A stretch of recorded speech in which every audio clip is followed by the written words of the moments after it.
본문은 마태복음 6장 10절입니다. 제가 봉독합니다. 나라의 임하옵시며 뜻이 하늘에서 이룬 것 같이 땅에서도 이루어지이다. 아멘. 오늘 말씀은 주님의 기도 세 번째 시간입니다. 이종아 집사님 특송 올려드리시겠습니다.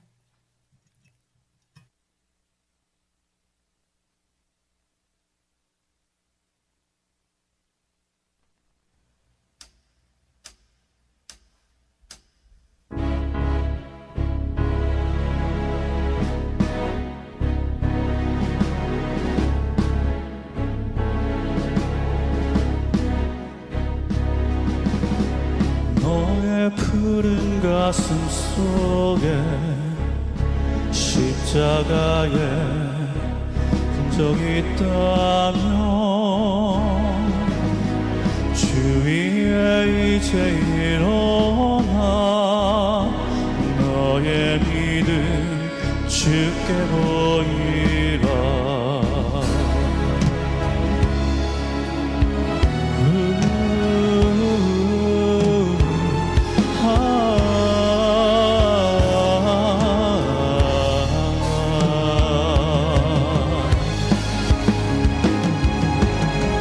너의 뛰는 가슴 속에 하늘의 불 타고 있다면 그 나라 그 영광 위에 너의 삶을 주께 드려라. 오랫동안 꿈꿔왔던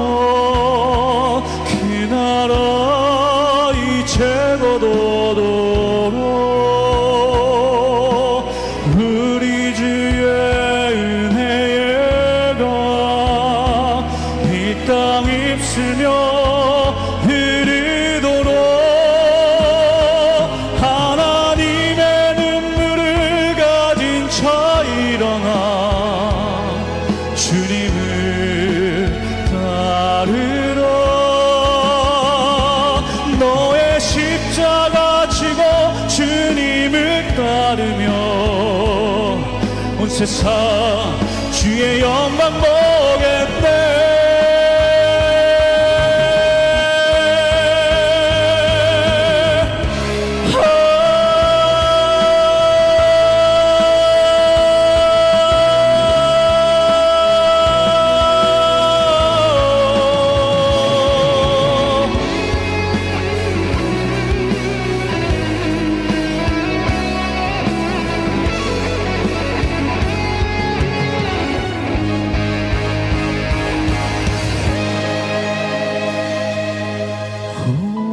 오랫동안 꿈꿔왔던 그 나라 이제곧 오도록 우리 주의 은혜가 이 땅 입술며 흐르도록 하나님의 눈물을 가진 자 일어나 주님을 따르라.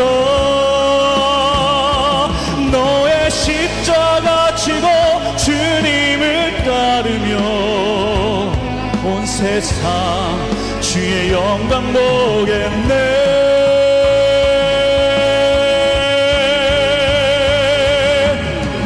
너의 삶을 불태워 주를 섬겨라. 주의 영광 나타나겠네. 오래 황폐한 이 땅 꽃을 피워라. 주의 향기 가득하겠네. 너의 삶을 불태워 주님을 섬겨라. 주의 영광 나타나겠네. 오래 황폐한 이 땅에 꽃을 피워라.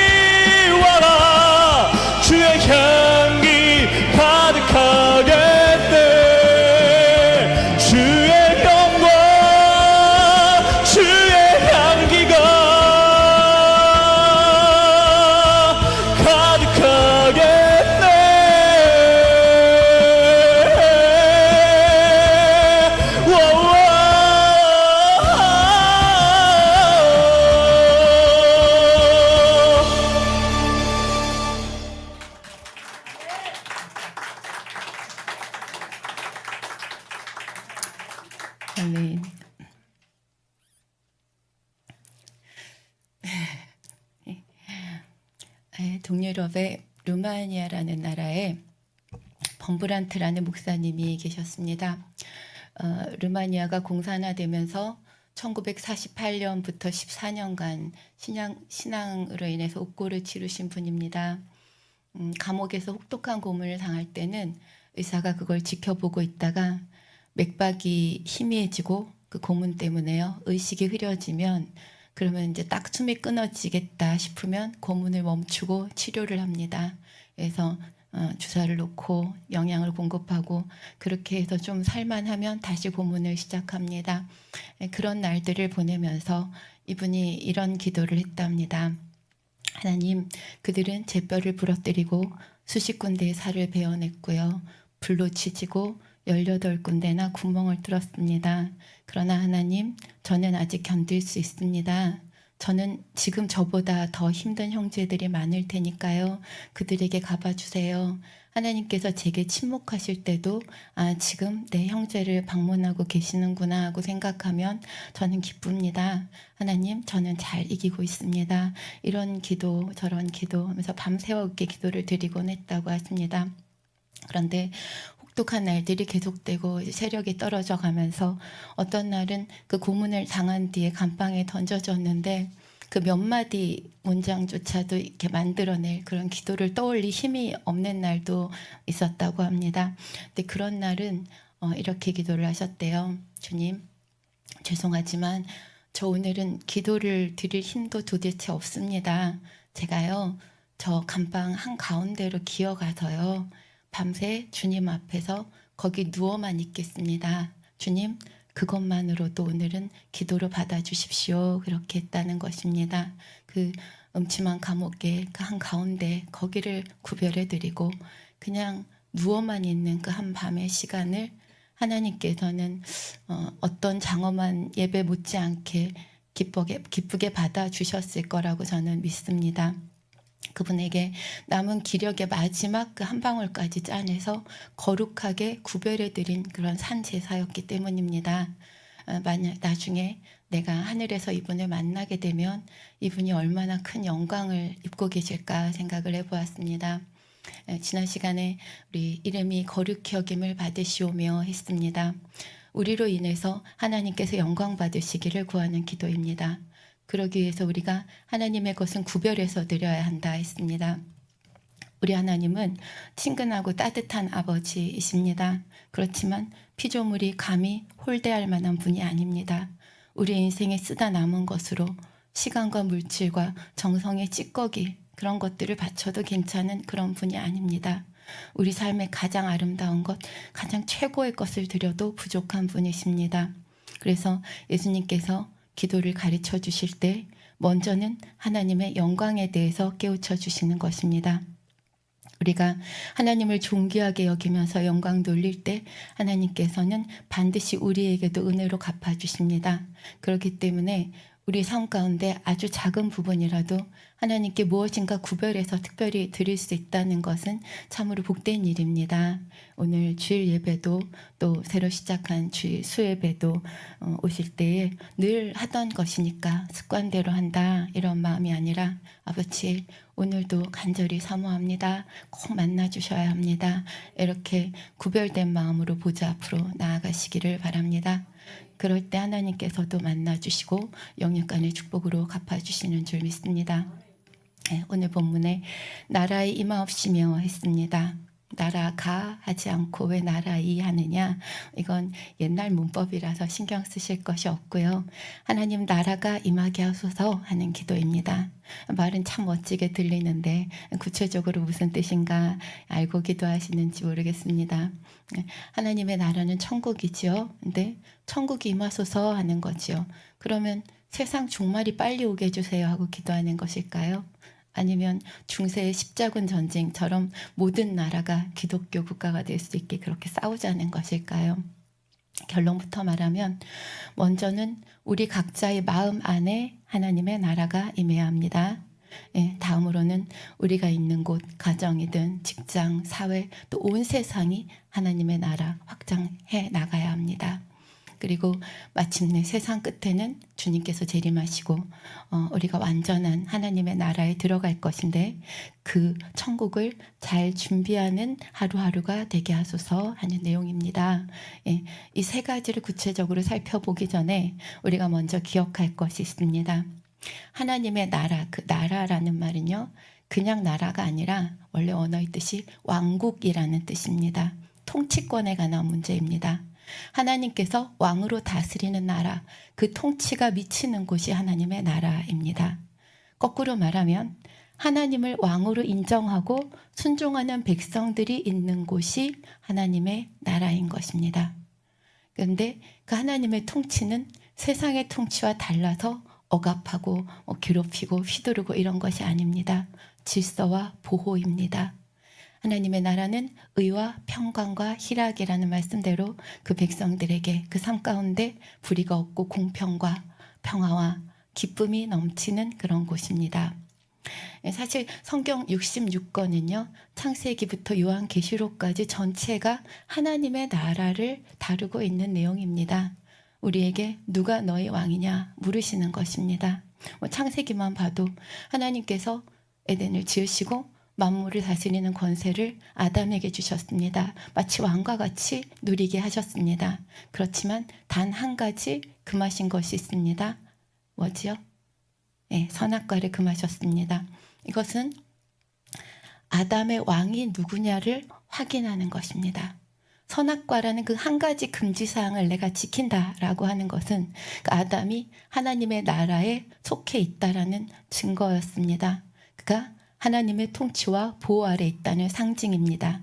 그런데 아담은 하나님의 통치를 거부했습니다. 내 인생 내가 주인 되겠다 하고 선악과를 따먹어 버린 것입니다. 영적으로 누구에게 순종하든지 그 사람은 그 순종함을 받는 자의 종이 됩니다. 하나님의 통치에서 벗어난 순간 아담은 내가 자발적으로 했어 라고 생각했지만 사실은 마귀의 미혹에 순종한 것이었기 때문에 마귀의 통치 아래로 끌려갔습니다. 사망 권세의 다스림을 받게 된 것입니다. 하나님께서는 이렇게 마귀의 종노릇하게 된 인생들을 하나님의 나라로 인도하기 위해서 예수님을 보내주셨습니다. 그 이후에 구약의 역사도 또 신약의 역사도 결국에는 그 하나님을 다시 왕으로 섬길 수 있게 우리를 도와주시는 과정입니다. 그리고 계시록 마지막에 보면 볼지어다 그가 구름 타고 오시리라면서 진짜 왕이 오시고 그리고 마라나타 주 예수여 오시옵소서 이렇게 그 왕을 우리가 맞이하고 그 하나님의 나라가 온전히 회복되는 그걸로 이 성경 66권이 마무리되는 거지요. 그래서 가장 먼저 이제 확실하게 역사하신 것이 하나님께서는 이렇게 마귀의 종노릇하게 된 인생들을 하나님 나라로 인도하시기 위해서 예수님을 보내주셨습니다. 육신을 입고 하나님 예수님께서 이 땅에 오셨다는 것은 우리 인생들 가운데 그때의 하나님의 나라가 임한 것이 됩니다. 예수님께서 명하시니까 사람들을 괴롭히던 귀신도 질병도 순종하고 죽음까지도 복종했습니다. 무슨 말이냐? 누가복음 11장 20절에 내가 만일 하나님의 손을 힘입어 귀신을 쫓아내는 것이면 하나님의 나라가 이미 너희에게 임하였느니라 하셨습니다. 주님의 통치 아래에 주님께서 명하실 때 그 권세 아래 사망 권세도 굴복합니다. 다스림을 받습니다. 그러니까 하나님께서 다스리는 그 나라가 위에 영의 세계 그 천국에만 아니라 이 세상 우리 가운데도 이미 임하셨다라는 것을 깨달아라 하시는 말씀입니다. 마침내 주님께서 사망 권세를 깨뜨리고 부활하셨을 때 영접하는 자, 곧 그 이름을 믿는 자들에게는 하나님 자녀가 되게 하셨습니다. 하나님 나라의 백성이 되게 하신 것입니다. 골로새서 1장 13, 14절에 그가 우리를 흑암의 권세에서 건져내사 그의 사랑의 아들의 나라로 옮기셨으니 그 아들 안에서 우리가 구속고 제사함을 얻었도다. 그 나라로 우리는 옮겨진 것입니다. 믿음으로. 베드로전서 2장 9절 말씀처럼 우리 자신이 택하신 족속이고 왕 같은 제사장이고 우리가 거룩한 하나님의 나라고 그의 소유된 백성이 되는 것입니다. 그래서 여기서 이제 먼저 기억하실 것은 하나님의 나라는 통치권에 관한 것이다. 누가 우리의 왕이냐? 내가 누구에게 순종하느냐? 이것이 지금 핵심적인 부분이라는 말씀입니다.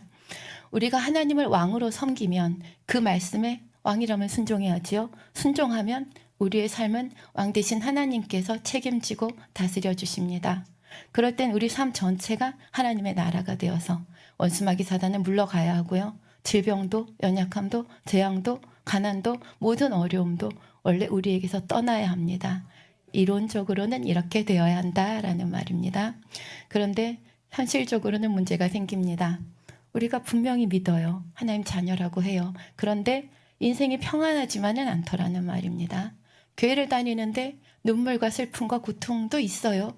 기도 응답도 그냥 기도한 대로 턱턱 주어지는 것이 아니라 이루리라 하여도 구하여야 하리라 하시고 약복강가에서 씨름하는 것처럼 끝내 싸워서 이겨내는 그 고난이 있고요. 하나님 나라가 임하긴 했는데 이게 100% 임한 것은 아니더라 하는 말씀입니다. 왜냐? 첫 번째는 우리 안에 하나님의 나라가 100% 임하지 않았기 때문입니다. 우리가 믿는다, 순종한다 하지만 주님만 내 왕으로 그 모든 말씀에 온전히 순종해서 섬기지는 못하기 때문입니다. 그러면 사단이 송사합니다. 하나님 저 사람 여전히 죄 짓고 살아요. 하나님 말씀에 순종하는 게 아니라 나한테 순종하는데요. 그러니까 내가 마음대로 괴롭혀도 되지요. 내가 휘둘러도 되지요. 하는 것입니다. 그래서 그 믿음의 수준에 따라 하나님께서 아직은 아니야 하고 지켜주실 수도 있고 허락하시면 시험 환난도 가져줄 수도 있는 것이고요. 그러니까 심지어 욥처럼 순종만 하는 사람도 때로는 이렇게 송사합니다. 하나님 저 사람 믿음 진짜인지 모르잖아요. 고난이 와도 변질되지 않는지 내가 시험해 볼 테니까 내주세요. 이렇게 송사를 걸기까지 합니다. 그러니까 믿는 사람 하나님의 나라 안에도 연단도 오고 기도응답이 더디기도 하고 어려움이 생기기도 한다는 것입니다. 둘째로 우리가 하나님의 나라가 임했고 그 안에 속했는데도 어려움이 있는 것은 이 세상에 하나님의 나라가 100% 임하지 않았기 때문입니다. 불신자들은 여전히 원수마귀 사단을 왕으로 섬기면서 하나님의 나라 그 백성들을 대적합니다. 그 세상 권세가 하나님의 나라의 싸움을 걸어오기 때문에 교회가 핍박을 받기도 하고 아까 범브란트 목사님이나 초대교회 순교자들처럼 또 지금의 교회들도 온전히 순종하는 자녀들조차도 고난을 당하게 되는 것입니다. 그러면 이런 싸움이 끝나는 때가 언제입니까? 현실적으로 임하는 때. 그때는 바로 종말에 우리 주님께서 재림하실 때입니다. 그때는 진짜 하늘나라 천국이 우리에게 임합니다. 여러분 처음에는 예수님이 오셔서 하나님의 나라가 이미 임했어. 근데 그 다음에는 종말까지는 아직 완전히 임한 것은 아니야 합니다.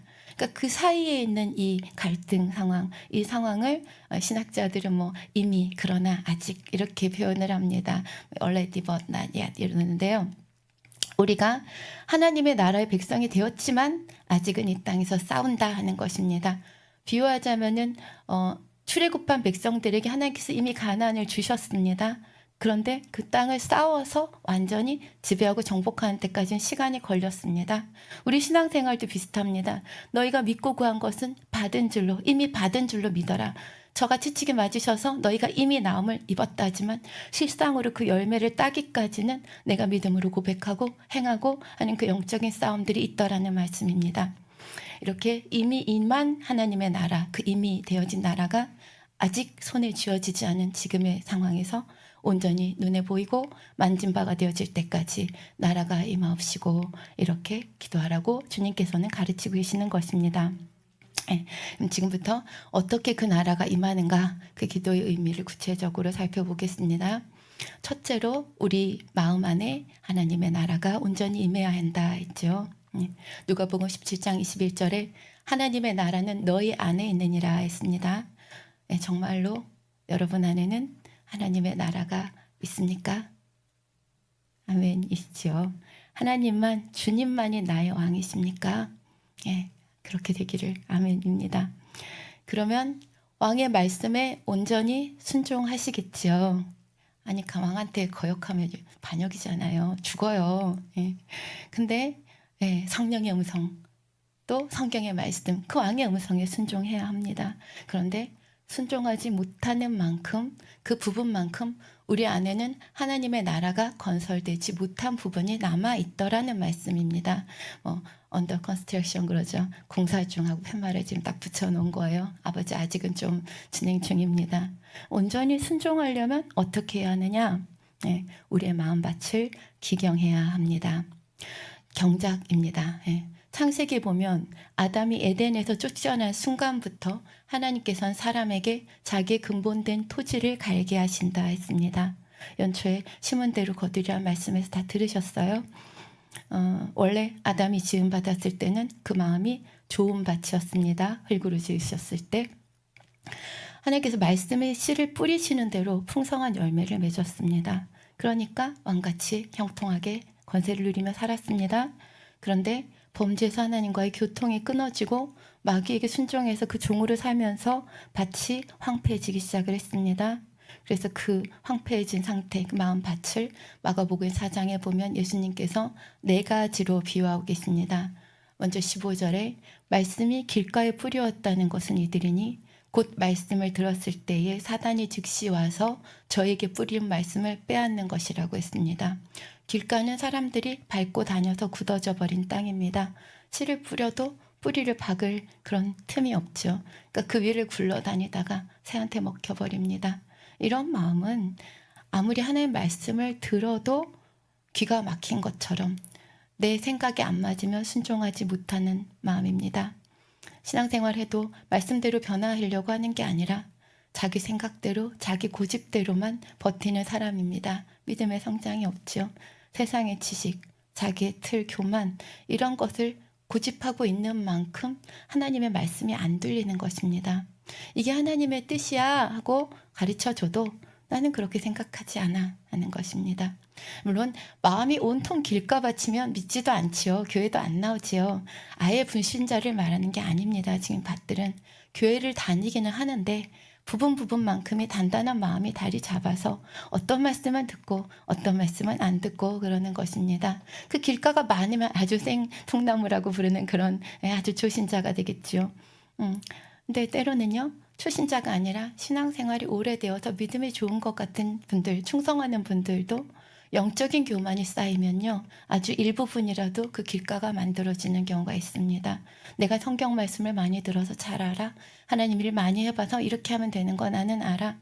그러면 그 순간순간에 기도하고 아버지 이번에는 어떻게 할까요? 하고 성령의 인도를 받으려고 하지 않고 원래 있던 내 지식, 내 경험, 내 자아, 고집 이것을 가지고 나도 모르게 성령의 음성에 대해서 귀를 막아버립니다. 원래 하던 대로. 이게 잘못하면 길가가 되어질 수도 있다는 것입니다. 돌밭입니다. 16절에 돌밭은 곧 말씀을 들을 때 즉시 기쁨으로 받는데 그 속에 뿌리가 깊이 박히지를 못해. 그래서 잠시 견디다가 말씀을 인하여 환난이나 핍박이 일어난 때는 곧 넘어진다 했습니다.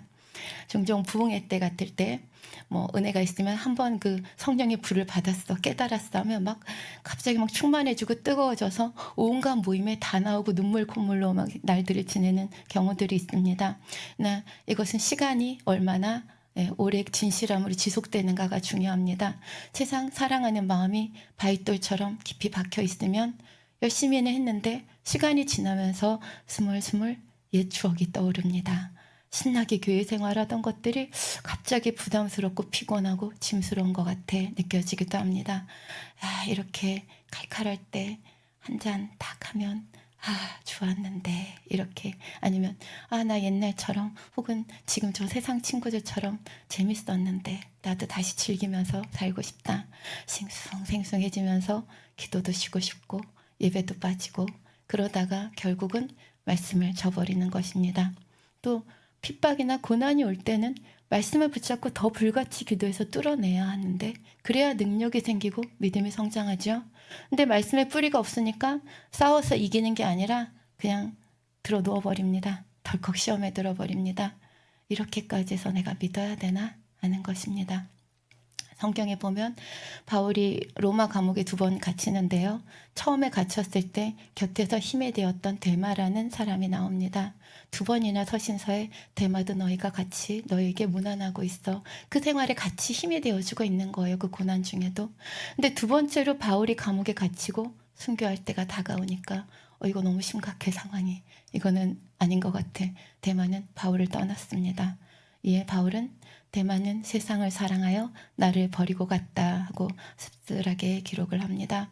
이렇게 귀한 권능의 사도 하나님의 사람 옆에 있으면서도 그 세상 사랑이라는 마음을 뽑지 않으니까, 그 도를 뽑지 않으니까 하나님을 왕으로 삼고 순종하던 그 삶의 방향을 돌이켜서 사단에게 순종하는 생활로 돌아가 버리는 것입니다. 세 번째 가시밭입니다. 19절에 세상의 염려와 재리 유혹과 기타 욕심이 들어와서 말씀을 막아서 결실하지 못한다. 그러니까 싹이 나고 자라는 것 같아요. 그런데 위에 가시떨기가 무성하게 덮어서 더 자라서 열매를 맺지 못합니다. 이런 경우는 말씀을 듣고 은혜 받고 말씀대로 살고 싶은 그런 마음도 있는데 막상 순종을 하려니까 이게 현실적으로 온갖 근심 걱정이 틈타는 겁니다. 이런저런 문제가 해결되면 상황이 지금보다 좀 나아지면 이러면서 주간에 순종하지를 못하는 것입니다. 오래전에 어떤 목사님이 개척을 하시는데요. 이런 기도를 하셨대요.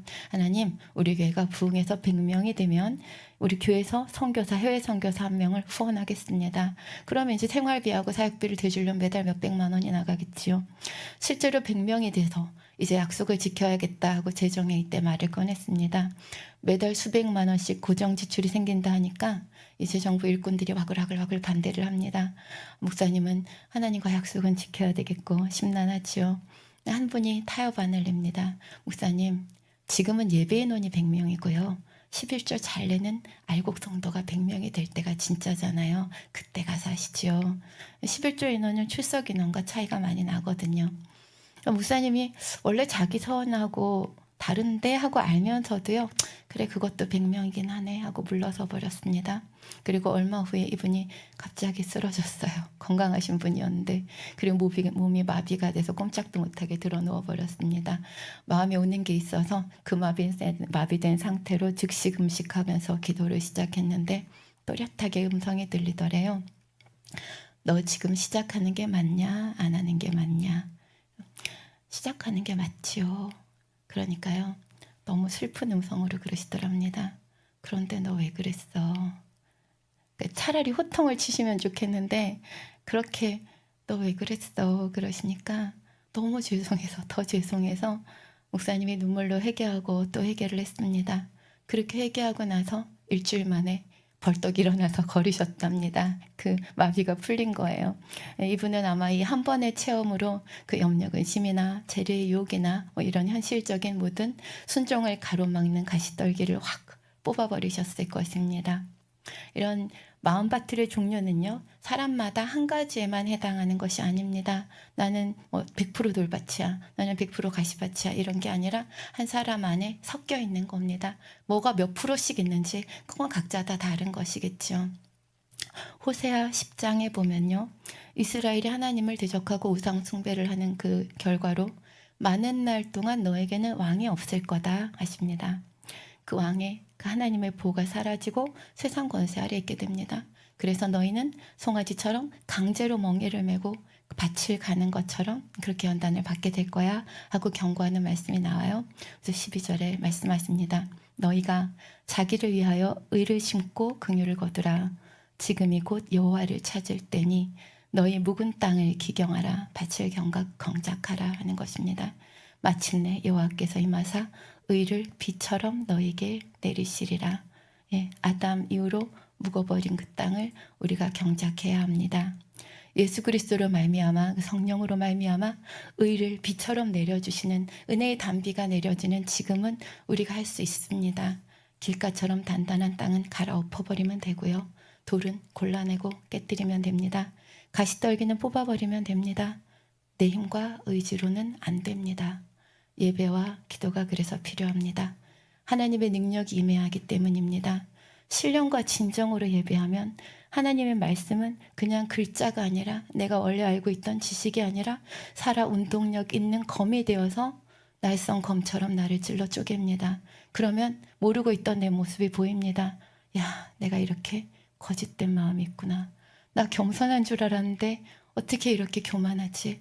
나 온유한 줄 알았는데 이렇게 욱하고 혈기가 나오네. 이렇게 거울을 보는 것처럼 발견이 됩니다. 그리고 너무 추하다. 너무 부끄럽다. 빨리 버려야 되겠다. 이런 절실한 마음이 드는 겁니다.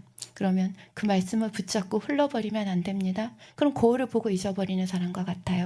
그러니까 그 말씀을 붙잡고 간절히 기도하고 행합니다. 그러면 성령의 능력이 임하고 변화되기 시작합니다. 성령의 불을 받고 돌도 깨지고 가시떨기도 뽑힙니다. 10%, 20% 점점 마음이 좋은 밭으로 개간이 됩니다. 그렇게 우리 마음에 하나님의 나라가 임하고 왕이신 주님께 순종하는 마음이 됩니다. 그러면 우리 삶은 하나님의 통치 아래서 보호와 축복을 누리게 되는 것입니다. 30배, 60배, 100배 심는 대로 거두고요. 영혼이 잘된 같이 범사가 잘 되고 강건하고요. 믿는 자에게는 이런 표적이 따르리니 하는 말씀대로 귀신도 질병도 제어할 수 있고 뱀을 짚고 그리고 사단의 역사를 파하고 세상에 어떤 독을 마셔도 그 독성에서 지켜주신다는 것입니다. 그 자녀된 권세를 누리는 겁니다.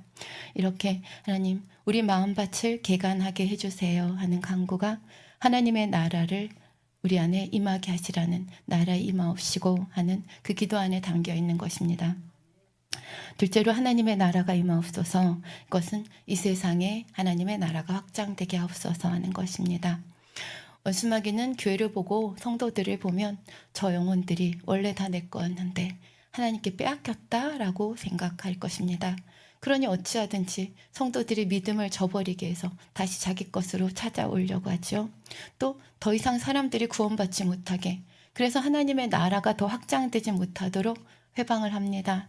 그러니까 우리는 십자가 군병되어서 찬양하는 것처럼 이런 마귀 권세를 대적해서 하나님의 나라가 확장되도록 힘써서 기도해야 하는 것입니다. 성도 간에는 서로 믿음을 지킬 수 있도록 중보기도 해주고 또 교회를 지켜야 합니다. 교회와 주의 종들을 위해서도 늘 기도해야 합니다.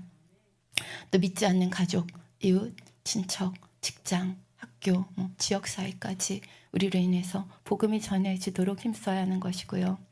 민족복음화, 세계선교, 세상 권세자들을 위해서도 기도해야 합니다. 디모데전서 2장 2절에서 4절 말씀을 3번역으로 읽어볼게요. 제가 왕들과 높은 지위에 있는 모든 사람들을 위해서도 기도하십시오. 그래야 우리가 아주 경건하고 품위 있는 삶과 조용하고 평화로운 삶을 살아갈 수 있을 것입니다. 당장의 권세가 세상 권세가 교회를 핍박하면 아까 그 범브란트 목사님 같은 고난도 있는 것이고 초대교회 같은 핍박도 있는 것이고 또 그 정치의 방향에 따라서 우리가 당장 팬데믹 때는 예배 하나 드리는 것도 얼마나 힘들었습니까? 교회들이 많이 고통을 겪었습니다. 그런 기도 항상 있어야 한다는 것입니다. 나라를 위해, 권세자들을 위해. 그래서 복음 전파의 확장과 나라와 민족을 위한 기도 다 하나님 나라가 임하옵시고 하는 기도의 내용입니다. 셋째로 나라가 임하옵소서 하는 기도는 다시 오실 주님과 그 재림, 온전한 천국을 기다리는 기도입니다. 내가 이 땅의 헛된 것을 보지 않고 천국을 소망하면서 하늘에 속한 사람으로 이 땅을 살아가게 하옵소서 하는 기도입니다.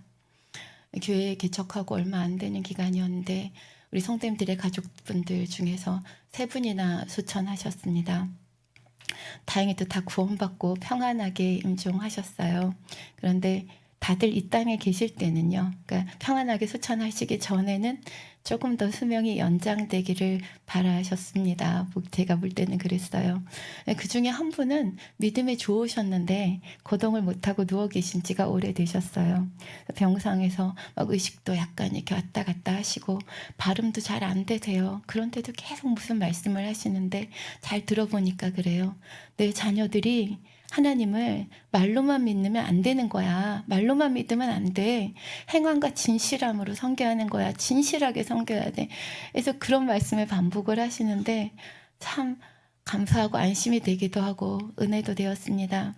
근데 이렇게 믿음의 말씀을 하시는 분이었는데도 그래도 생전에 뵐 때는 빨리 천국 가고 싶다 그런 것보다는 내가 할 일이 있는데 일어나야 되는데 좀 더 살아야 하는데 이런 마음이 더 강하셨던 것처럼 보였어요.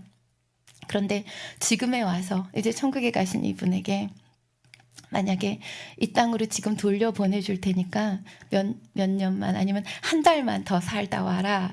그러면 아유 좋습니다. 그러겠다고 하실까 하는 생각이 들었습니다. 나는 싫어요. 나는 절대로 싫어요. 잠깐도 싫어요 할 것 같습니다. 더러운 누더기를 입었던 그 때에 치더렀던 거리 아이들이요. 입고 있을 땐 몰라요. 근데 어디 보호하는 데서 데려와서 깨끗한 집에 씻어주고 깨끗한 옷을 입혀주면요. 그리고 나중에 다시 그 옛날에 너 벗어났던 그거 속옷 가져와서 걸쳐봐 그러면요. 질색을 해요. 옆에 이렇게 만지기도 싫어한다고 했어요. 아마 그분도 천국에 들어가신 지금은 다시는 그 세상의 더러운 육 걸치고 싶지 않습니다 할 것입니다. 그래도 한 달만 좀 땅에 머물다가 와 그렇게 해서 억지로 이 땅에 돌아오셨다고 한다면 그럼 그분이 어떻게 지내실까요? 똑같이 거동 못하고 말씀도 잘 못하고 병원에 누워만 있는 한 달을 보낸다 해도 그 전과는 전혀 다른 한 달을 보내시지 않겠습니까? 누워서 생각하고 기도하는 내용이 달라질 거예요. 내 재산을 어떻게 처리해야겠다? 그것도 달라질 것입니다. 병원에 면회오는 내 자녀들이나 지인들에게 내가 무슨 말을 남길까? 그것도 전혀 달라질 것입니다. 부자와 거지 나사로의 비유를 잘 아십니다. 부자는 날마다 사람들과 잔치하면서 살았고요. 호의호식하다가 하나님을 경외하지 않았기 때문에 지옥불에 떨어졌습니다. 근데 이 부자의 그 잔치집 앞에서 떨어지는 음식을 구걸해 먹던 거지 나사로는요. 몸에는 질병이 있었고 걔가 그 헌대를 핥았다고 할 정도로 비참하게 생활했습니다. 근데도 하나님을 경외하는 마음이 있었기 때문에 죽어서는 천국에 갔습니다. 아브라함의 품에 안겼다 했죠. 지옥에서 고통받던 부자가 저 멀리 천국에 있는 나사로를 알아보고는 나 이 불 속에서 혀를 적시게 물 한 방울만 좀 갖다 달라고 찍어달라고 구했지만 천국과 지옥은 전혀 교통을 할 수가 없었습니다. 그래서 이번에는 그럼 나사로를 지금 살아있는 저 내 형제들에게 좀 보내주세요. 그래서 그 형제들이 절대로 이 지옥에 좀 안 들어오게 해달라고 그들에게 전해주세요 하고 강청을 합니다. 그러나 이것도 허락되지 않았습니다. 왜냐? 율법과 선지자 그 살아있는 사람들이 전도하는 말을 듣고도 너희가 변화되지 않으면 죽은 사람이 살아나서 전한다고 해도 아무 소용이 없다라고 하시는 것입니다. 성경에는 이것으로 비유가 끝났습니다. 그런데 만약에 이 부자가 한 번만 더 기회를 얻어서 일주일만이라도 세상에 돌아갈 수 있다면 이 사람이 무엇을 했을까요? 야, 일주일 남았다.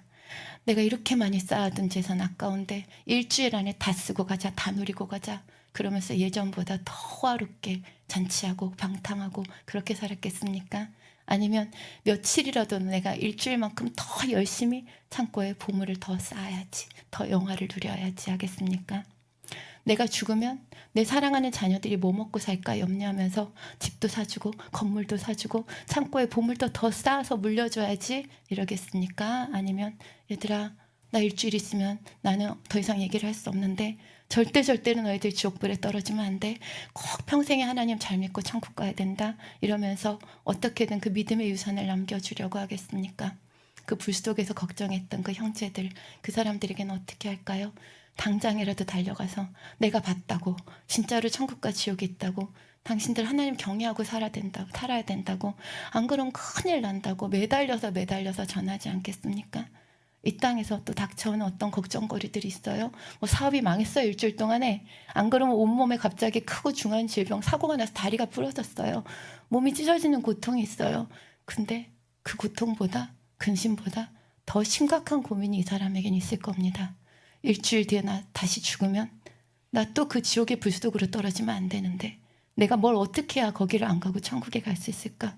이 생각에 사로잡혀서 다른 근심거리도 어떤 고통도 그다지 크게 느껴지지 않을 겁니다. 우리는 이 부자처럼 불구덩이에 떨어져 본 적도 없고요. 아직 천국의 영광을 사도 바울처럼 본 적도 없습니다. 그러나 분명히 천국과 지옥이 존재한다는 것을 하나님의 말씀으로 믿습니다. 영광의 구름 타고 임하실 우리 주님의 재림도 믿고요. 이 땅 오늘의 행함 하나하나에 따라서 내가 천국에서 누릴 영광이 달라지는 것도 믿습니다. 그러면 그 비유 속의 부자보다 더 절박하게 그 천국에 들어갈 준비를 해야 하지 않겠습니까? 물론 이 땅에서의 삶도 성실하게 살아야 합니다.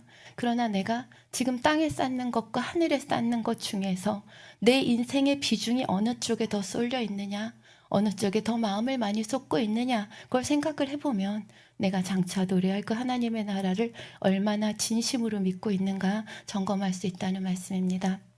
아버지 집에 거할 곳이 많다. 내가 너희 처소를 예비하면 곧 데리러 올 거다 약속하신 우리 주님, 오늘 하루를 내가 주님 맞을 준비 잘 하고 지내게 하소서. 그래서 오늘 밤이라도 마라나타 주여 오시옵소서 이렇게 담대하게 고백할 수 있게 그렇게 살아가게 하소서. 이것이 나라가 임하옵시고 할 때 우리가 기도하는 세 번째 내용입니다. 네. 생명의 삶 계속 보고 계시겠지만요, 이제 멋진 구약 최강의 선지자 중에 한 분인 엘리야 선지자가 등장을 했습니다. 모세와 엘리야에서 구약에서 기둥 같은 두 분입니다. 이스라엘 온 나라가 우상 숭배로 엉망이 되었을 때 하나님의 사람 엘리야가 딱 나타나서 예언을 하니까 그날부터 3년 반 동안 비 한 방울 오지 않는 가뭄이 들었습니다. 그리고 딱 또 나타나서 다시 기도하시니까 그날로 폭우가 쏟아졌습니다. 하늘을 열어요. 그리고 850명의 발 아세라 선지자들과 맞짱을 뜬다겠지요. 대결을 벌입니다. 그래서 하늘에서 불을 끌어내리는, 이건 뭐 무슨 영화도 아니고 만화도 아니고 상상할 수 없는 기적을 행했습니다. 무수한 백성들이 그 기적을 다 같이 목격하고 야, 여호와가 진짜 하나님이시구나 외칩니다. 여러분, 엘리야가요, 엘은 하나님, 야는 야훼예요. 무슨 말이냐면 야훼가 진짜 하나님이시다입니다. 그래서 백성들이 여호와 그는 하나님이시로다 이렇게 외친다는 건 뭐냐면요, 엘리야 엘리야 이렇게 외치는 게 되는 겁니다. 그렇게 하나님께서 그 영광을 드러내셨어요. 그러면 이제 이스라엘은 다시 우상 숭배를 탈탈 털고 옛날처럼 하나님만 섬기는 그런 나라가 되었겠죠? 아닙니다. 그냥 그 사람들은 그렇게 살고요. 오히려 못된 왕 이세벨이 더 독이 올라서 악에 받쳐서 엘리야를 죽여버리겠다고 펄펄 뜁니다. 제정신이 아니죠. 아주 엘리야는 그 놀라운 권능을 행하고도 도망자 신세가 되었습니다. 거친 광야를 걸으면서 생각하니까 맥이 다 빠져버렸어요. 하나님, 도대체 이 무식하고 기먹은 인간들에게 내가 더 무엇을 해줘야 합니까?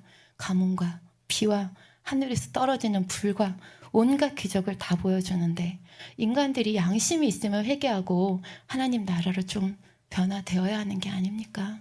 그러면서 엘리야가 그만 탈진 상태가 되어버렸습니다. 하나님, 저 정말 열심히 했는데요, 내가 아무리 몸부림을 쳐도 내가 아무리 진을 다해서 기도해도 하나님을 기적을 보여줘도 아무 소용없네요.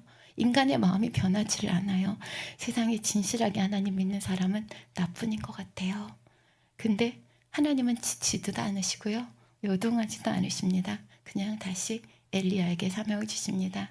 일어나 일어나, 좀 쉬었다가 일어나 가서 북쪽의 수리아 아람의 왕이 될 사람에게 가서 기름을 부어라. 이건 이방 사람의 역사도 내가, 세상 역사도 내가 주관한다 하시는 것입니다. 그리고 북이스라엘 다음 왕이 될 사람에게도 가서 기름을 부어라. 하나님의 나라, 그 교회 역사도 내가 주관한다 하시는 겁니다. 그리고 너희 후계자가 될 엘리사에게 가서 기름을 부어라. 너 하나로 끝나는 거 아니다. 너 다음의 사역은 계속 이어갈 사람을 내가 세운다 하시는 겁니다. 그리고 너 혼자만 남아있다고 하지 마라. 내가 우상 앞에 무릎 꿇지 않은 내 백성을 7,000명이나 남겨뒀다. 네가 보는 게 다가 아니야 그러시는 것입니다. 엘리야가 간절히 원했던 하나님 나라의 모습은 당장에 이루어지지는 않았습니다. 그러나 엘리야는 그냥 그때 엘리야 일을 하면 되는 것이고 하나님의 나라는 하나님이 친히 이루시면 되는 것입니다. 우리가 하나님의 나라를 위해 기도하는 것도요, 내 생각대로 되지 않을 때가 많습니다. 내 마음의 할례 하나 변하지 않는 것 같고, 가족의 구원 완전히 바위돌 같고, 교회도 사회도 나라도 계란으로 바위치기 하는 것처럼 얼마나 더 내가 기도해야 애를 써야 응답이 될까? 나 같은 이 작은 기도 한마디가 그들에게 무슨 영향을 미치기나 할까? 이러면서 낙심하게 되는 경우도 있습니다. 그러나 너희 안에 착한 일을 시작하신 하나님은 그가 이루신다 하셨습니다. 묵묵히 계획하신 대로 하나님께서 행하고 계십니다. 우리의 삶에도, 여러분의 삶에 하나님의 나라가 임하기까지 아버지께서 처음부터 계획하신 것이 있습니다. 지금도 이루어 가십니다. 마가복음 4장 26절에 보면 하나님의 나라는 사람이 씨를 땅에 뿌린과 같으니 했습니다. 씨를 뿌려놓고 농부는 밤낮 자고 깨고 그렇게 일을 하지요. 근데 그동안 씨가 자라지만 어떤 식으로 자라는지 농부는 모릅니다. 하나님께서 키우시니까 땅에서 저절로 싹이 나고 이 싹이 피고 열매가 자라고 물을 익으면 그냥 나가서 걷어오면 되는 것입니다.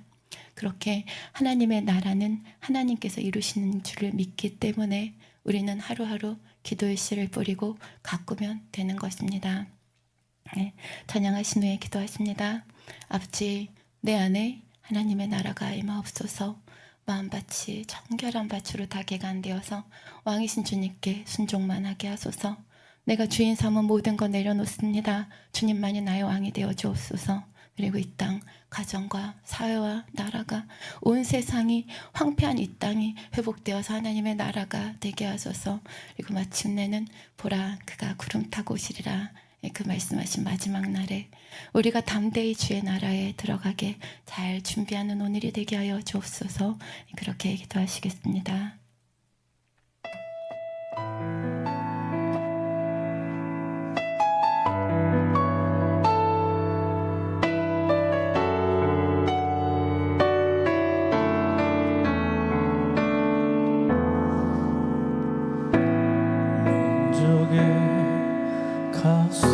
가슴마다 피 묻은 그리스도를 심어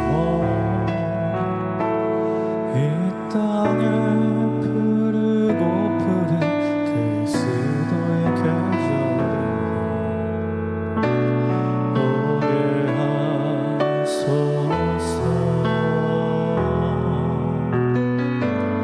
오게 하소서. 이 땅에 하나님의 나라가 이루어지게 하옵소서. 모든 사람의 마음과 교회와 가정에도 하나님 나라가 임하게 하여 주소서. 주의 청년들이 예수의 꿈을 끄고 인류 구원의 환상을 보게 하소서. 한 손엔 복음 들고 한 손엔 사랑을 들고 온 땅 구석 누비는 나라 되게 하소서.